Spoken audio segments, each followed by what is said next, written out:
বিরতির পর স্বাগত। গতকাল গোটা রাজ্যবাসী উৎসবে মেতেছিল, কিন্তু এই উৎসব মরশুমেও রাজ্যে গাঁজা পাচার অব্যাহত। আবারও আগরতলা রেল স্টেশন থেকে 11 কেজি 500 গ্রাম শুকনো গাঁজা উদ্ধার করা হয়।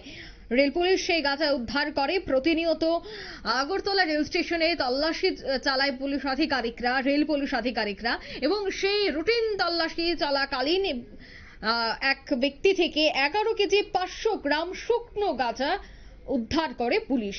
পরে তাকে হেফাজতে নিয়ে যাওয়া হয়, তাকে জিজ্ঞাসাবাদ চালানো হচ্ছে যে রেল পথে কোথায় যাচ্ছিল এই নেশা সামগ্রী। তবে সে বিষয়ে ওসি তাপস দাসের কি বক্তব্য শোনাচ্ছে। আসলে গোপন সংবাদের ভিত্তিতে আমাদের যে আগরতলা রেল স্টেশন আছে 1 নম্বর প্ল্যাটফর্ম থেকে আমরা একটা জয়েন্টলি অপারেশন করি আরপিএফ এবং আগরতলা আরপিএফ এবং আগরতলা জিআরপিএস। তো আমরা একজন ব্যক্তিকে আটক করেছি। তো ওনার কাছ থেকে 10 কেজি শুকনো গাঁজা উদ্ধার করা হয়েছে, যেটা একটা ব্যাগের মধ্যে রাখা ছিল। উনি অ্যাকচুয়ালি এটা মৈত্রী পরিষদ দিয়ে নিয়ে যেতে চেয়েছিল বাইরে। তো এই নিয়ে আমরা আগরতলা জিআরপি থানাতে একটা মামলা গ্রহণ করি ওনার এগেনস্টে এনডিপিএস দ্বারা। তো আজকে আমরা ওনাকে মহামান্য আদালতে প্রেরণ করছি এবং পুলিশ রিমান্ডও চাওয়া হচ্ছে। গাঁজার মূল্য কত মোটামুটি? কালকে তো ওনাকে জিজ্ঞেস করলে বলে তো যে ওইখানে প্রায় 1 কেজি গাঁজার মূল্য প্রায় 15,000 টাকা করে বিক্রি করে তারা, যে পিরোজপুর বা দিল্লিতে এখান থেকে যে নিয়ে যায়। তো কালকার যে দেখা গেছে যদি এরকম করে ধরা হয় তাহলে ওই গাঁজার মূল্য প্রায় 1,72,000 টাকার মতো আসে আর কি ওইখানে।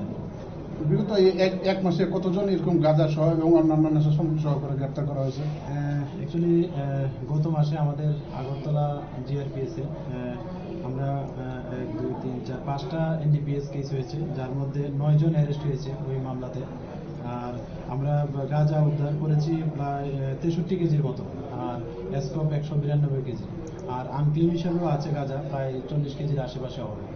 যাকে গ্রেপ্তার করা হয়েছে তার নাম কি এবং তার বাড়ি কোন জায়গায়? ওনার নাম ক্ষুদিরাম কর্মকার।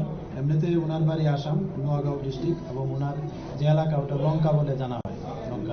তার সাথে অন্য কেউ জড়িত আছে কিনা সে বিষয়ে কি জানা গিয়েছে? ওনাকে তো দফায় দফায় ইন্টারোগেশন চলছে, তো আমরা পুলিশ রিমান্ডও চাচ্ছি। তো নিশ্চয়ই কেউ না কেউ, কারণ যেহেতু উনি বাইরের আসাম রাজ্যের, কেউ না কেউ যুক্ত অবশ্যই থাকবে। তো আমরা অবশ্যই ওনাকেও আইনের আওতায় আনবো অবশ্যই। কতদিনের পুলিশ রিমান্ড চাওয়া? আমরা 3 দিনের পুলিশ রিমান্ড চাওয়া। আপনারা শুনলেন আধিকারিকের বক্তব্য। বহিরাজ্যের বাসিন্দা সে, অসমের লঙ্কায় তার বাড়ি। তবে সে রাজ্য থেকে এই শুকনো গাঁজা অসমেই নিয়ে যাচ্ছিল।